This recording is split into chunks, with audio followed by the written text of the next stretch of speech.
बच्चों खड़े हो जाओ, फजर की नमाज का टाइम हो गया।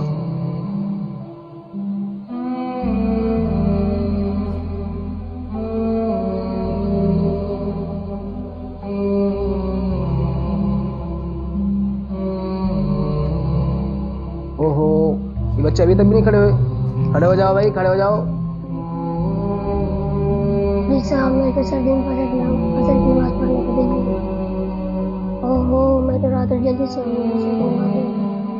बेटा, ओहो, आपने बहुत गलत किया। फजर ईशा की नमाज ही नहीं पढ़ी। ईशा की नमाज और फजर की नमाज ये मुनाफिकीन पे भारी हैं। अगर उनको पता चल जाए कि इस नमाजों का कितना सवाब है तो वो घुटनों के बल चलकर जो है कि नमाज के लिए आए। तो आइंदा के बाद नमाज का एहतमाम करना है।